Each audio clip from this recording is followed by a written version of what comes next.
Hi everyone, happy Sunday. Happy Sunday, everyone. Hi everyone. What do you say, Tiara?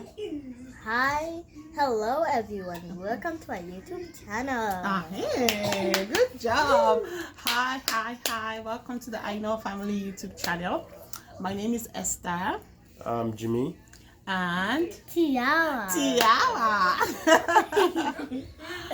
You're welcome to our YouTube channel. Today is Sunday. It's snowing cats and dog in Toronto. We are all snowed in, and we thought we should come up here and do a video. In the spirit of Valentines, we wanted to do a video about the 12 things we have learned being married for 12 years. Okay, so let's get right into it. I made a list. For me, the number one thing that I learned being married for 12 years to this man is choose your battles wisely. Yeah. It's not everything that you fight though. Sometimes you fight, sometimes you don't. What? You choose your battles wisely, carefully. As a woman, I've learned that it's not everything that your eye sees that your mouth needs to say, right? Yeah. You have to grow the habit of ignoring and fixing. So for instance, if there's something that your husband does that you don't like, you talk to them about it, right? And if you're not seeing a rapid change the way you want, you fix it for them. Okay? I didn't used to like how my husband leaves his towel on the bed, typical of men. I tell him 1, 2, 3, 4 times, he's not doing it. I started picking it up. What's my own? I can't shout. So I don't have the strength. So you choose your battles what? Wisely and carefully. Right, Titi? Yeah. Good. Babe, what have you learned? I've learned that marriage is intentional work. Actually, it is work on both sides. Both parties have to be willing to make it work. And how do I mean? It's I'm gonna put on your hand so I can see. It's a little different from the romance or the perception of romance, 100% romance, back in, back out that we think it is. So there are times you really have to put in work, and make sure that you continually work on yourself. And at times it comes like a rude shock because it's like learning on the job. So that's the first understanding that I was able to learn very quickly, that it is work and you must be willing to put in the work. I guess I'll talk more about the details of what that entails as we go along, but it's intentional work. It's like a project that you don't want to fail. They say teamwork makes the dream work, right? Even the Bible says, can two work together unless they agree? So you have to work together.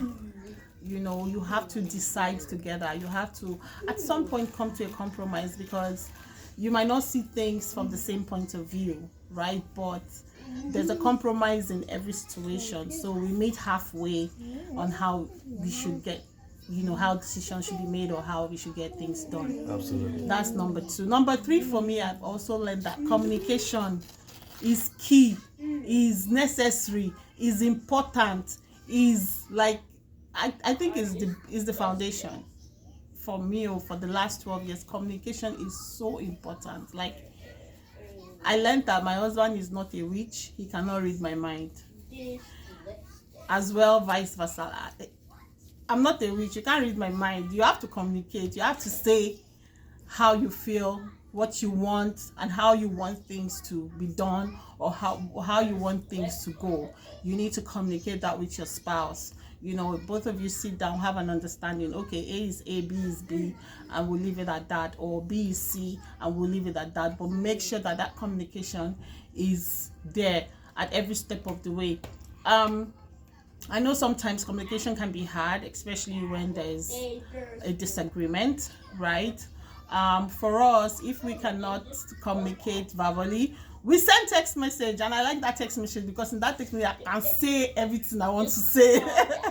You know, we text each other, you know, like that thing that you did, please, me, I don't want to.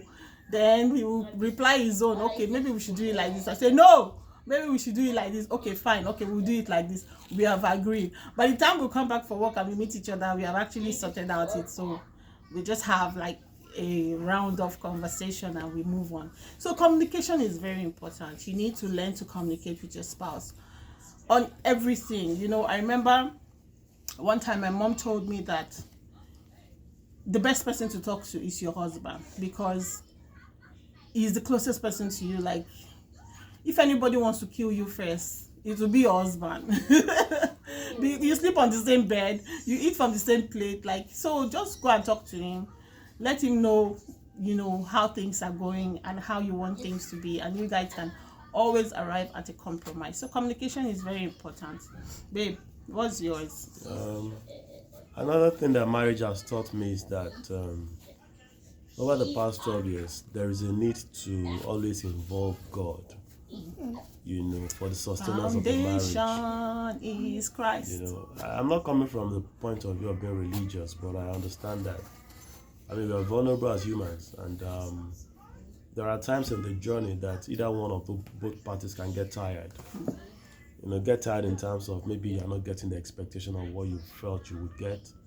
And it can get worse if there's no communication to let the person know what you're going through or how you want things to be done. But if you find a way to connect, you know, to God, that, you know, this is the situation, I think I want to be with this person, and you know, let God take the steering, it can really make it a lot easier.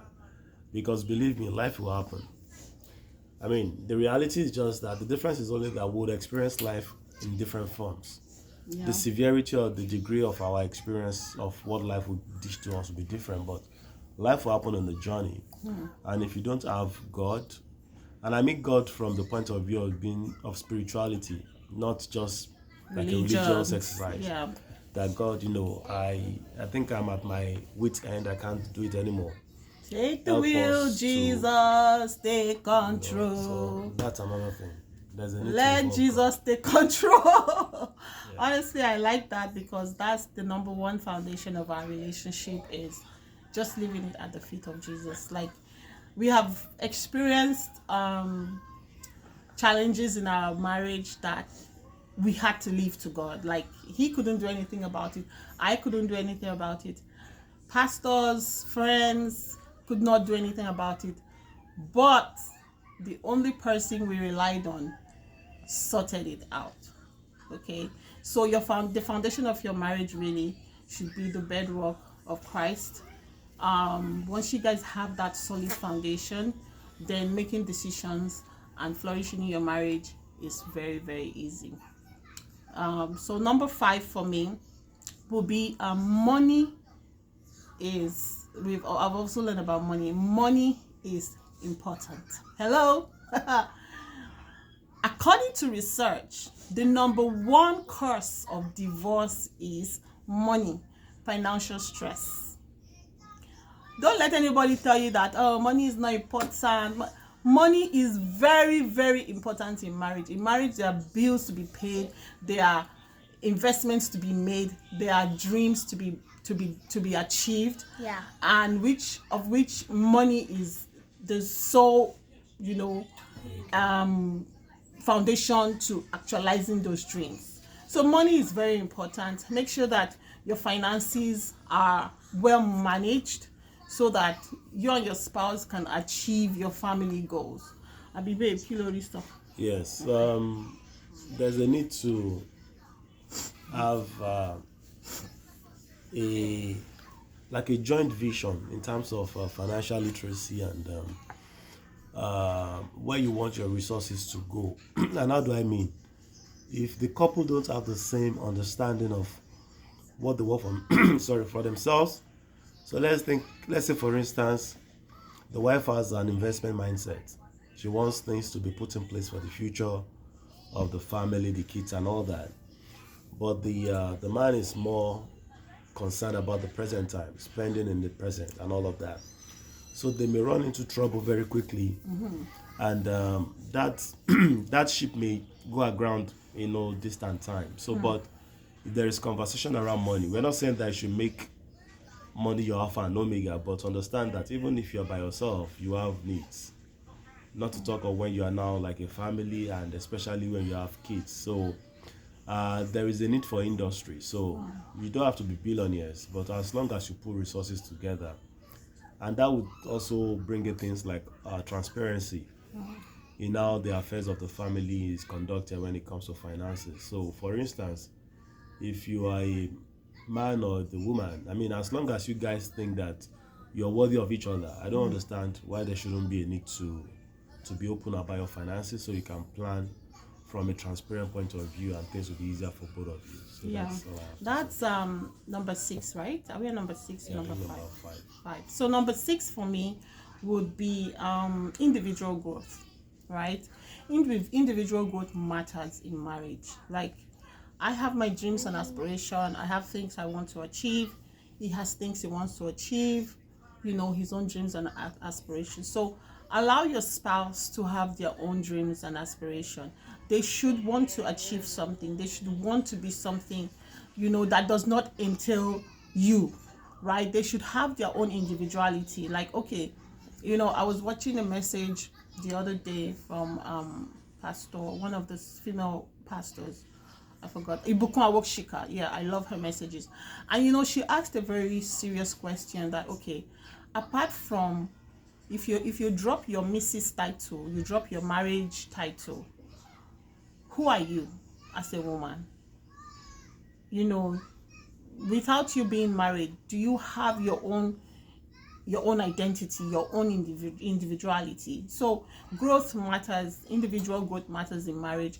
Allow your spouse to grow, and both of you can grow together, right? So if your spouse likes maybe artistic thing, that's his thing. Let him enjoy himself. Let him do his thing.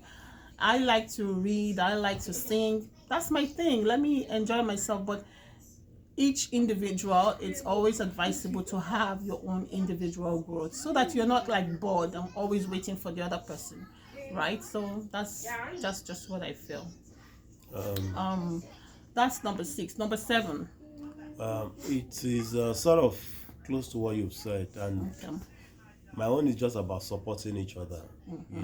Not necessarily limited to career growth. Support matters, and support in the very basic form, even things like household chores and helping each other out in the ways that you can identify. So if it's the guy that needs to step in to do the household chores or do 1 or 2 things that you're good at, just to relieve the other person of the pressure, that is fine. And if it is the woman that has some resources to spare at the time that the man is low on cash to run the family affairs, it shouldn't be a problem. And a third party shouldn't hear about it, because at the end of the day, whatever you do for your better half, you're not doing a favor to the other person. It's meant to be one body, and there should never be a reason why you should now sort of flash it over their head, like you're doing this for them or you're doing this for them and all of that. So that support will also entrench the love more and will help you guys to grow. So there's a need to also support each other in all that you do. Just generally being each other's safe space. I always tell my clients during counseling that, listen, if your husband gets into trouble and he's ashamed, you are also ashamed. We always cover each other, right? There shouldn't be an opening of embarrassment in the family just because one person feels like, oh, it's not my responsibility. No, it is our responsibility. So if in a month he can't pay, I pay, and if I cannot pay, he pays. You know what I mean? It's a two-way street. If I wake up in the morning and I cannot sweep, my husband helps me, and the day he wakes up and he can't do the laundry, I do it. Like, it's a teamwork, right? And that takes me to where I was going. Marriage is teamwork. I think we've said that before. So let's inculcate that into our marriage. For me, number 7, again, something I would like to note is that marriage evolves over time, right? The way we were married when we got married 12 years ago in 2013 is not the way that we are married in 2025. 2013 was like the you know what they call hot love. You know, I can't do without you, gbogbo. But as the years goes by, our life begins to evolve, things begin to change, career takes over, children, marriage evolves and it changes. There is growth in your person, your ideology, you know, in your character. There is growth. You begin to see things for what they truly are if you are honest with yourself. So marriage evolves over time, and we should be growing with that changes, you know, being adaptable to what changes or what stages of life you are in your marriage. That's number 8, right? So number 9, do you want to take number 9? You go ahead. Okay, so number 9 for me, again, is forgiveness is key. You know, in marriage, la ilaha illallah, I'm sorry. You will offend each other. That one is not negotiable. You will offend each other because, you know, we are two different people from two different backgrounds with two different life experiences coming together. So there will always be a loggerhead at viewpoints, right? The way I see things is not the way he sees things. So there's bound to be offense. But forgiveness is very necessary. For your marriage to move on, for you to grow on to the next stage, you need to learn to forgive. You need to learn to accept your reality that, okay, this is my reality, this is what it is. Forgive and let's move on, right? And in places where you are finding it hard to forgive your spouse, then pray about it. Ask the Holy Spirit to help you calm your mind. For me, that helps me a lot. I just say, you know, I just pray about it. Sometimes I take a walk. I will take my keys and just walk down the road and pray and come back and it's done. You know, likewise for my husband too. You know, forgiveness is very, very important. So always learn to have that at the back of your mind, that your spouse is going to offend you and you are going to have to forgive for the success of your marriage. Okay. That's number 9, right? Okay. Yeah. So number 10. So I would say that another thing, and this is more relevant to newer marriages because we're in the age of the social media. And talking about forgiveness and resolving conflict, you should come to a point where you know how to communicate grievances in a respectful manner, you know, between the both of you to resolve your issues, and you don't involve third parties. Yeah. But the more worrisome trend is the fact that people now resort to social media, people that they don't even know, to talk about their issues, either for numbers, I don't know. But I think that would be a very big mistake to do. We have a way of resolving issues traditionally in the African setting. You have mentors, you have people you look up to. Yeah, you can talk to that can help resolve issues, no matter how difficult it is. You can also, you know, start with God. Exactly. But don't ever bring it to social media because the internet, like they say, never forgets. You don't want to embarrass yourself and your children and your spouse. Yeah, and you know, and when people start judging and commenting, you know, leaving very degrading comments, it doesn't even do well on your self-esteem. So it's like from fry pan to fire, right? Rather than that, I believe if you are someone who has maybe an elderly person or a mentor or your in-laws that you can talk to, you call them and let them know, oh, this is what I'm experiencing, how can I handle it? But never bring, you know, your grievances to social media. It's a no-no for us, like very distasteful. That's number 10. So number 11 for me is never stop dating your spouse. Never. I think at some point my husband and I will become boyfriend and girlfriend, because after boyfriend and girlfriend, before marriage, then marriage I should not shege. Then you know what, you're now my girlfriend, or we're dating. Like, never stop dating your spouse. Like, you know, unfortunately we don't have the opportunity of just eloping to have a one-on-one time because of our situation. I mean, in the abroad, you know how it is. You drag your children everywhere you are going, but you know, you try to date your spouse from time to time, go out on dates, you know, buy them, gifts, just surprise them once in a while and add some spice in the relationship. Could you tell this man to buy me gifts? In the comment section. And Yeah. for me, I would say, to add to what you said, is imbibe the spirit of gratitude on both sides. Yeah. You don't have to wait until something is done. You can just wake up as a man in the morning and just thank your wife for everything, for giving you peace of mind, for working with you through the tough times. And as a woman, you can just look at the man and say, you know what, I see all your sacrifice, and it means a lot to us. Yeah. So those things are motivations that will help each party to play their part the more and strengthen your marriage. And never compare the woman you are with or the man you are with somebody else. Yeah. They may have all the resources according to the way you see it, but you never know what battles they are fighting within. Exactly. So be grateful for what you have and just work at it. And last but not the least, for me, number 12 is respect is non-negotiable. Honestly, I am very big on respect because I hate to be disrespected, right? So I tend to give that respect so that I can receive it back. Respect is non-negotiable. If you are disrespecting your spouse, other people will help you disrespect him or her more.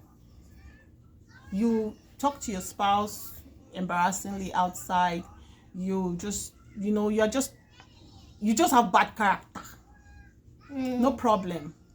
Other people will help you. They will help you disrespect him some more.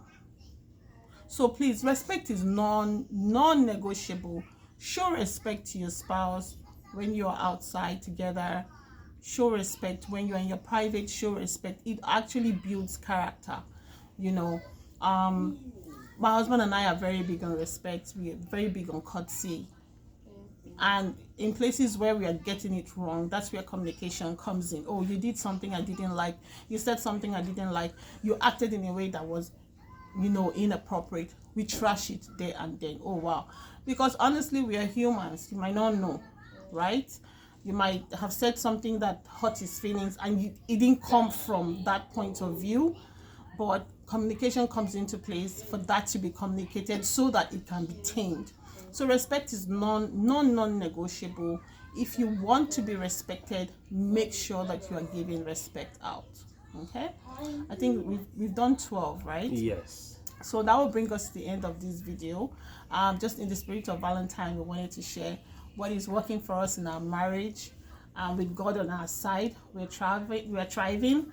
We'll be 13 years this year, so looking forward to our 13th year anniversary in August, right? Yeah. Okay, so Mama, do you want to close the video for us? So thank you for watching our videos. Please like and subscribe, and we'll see you in the next one. Bye. Bye. Bye, viewers.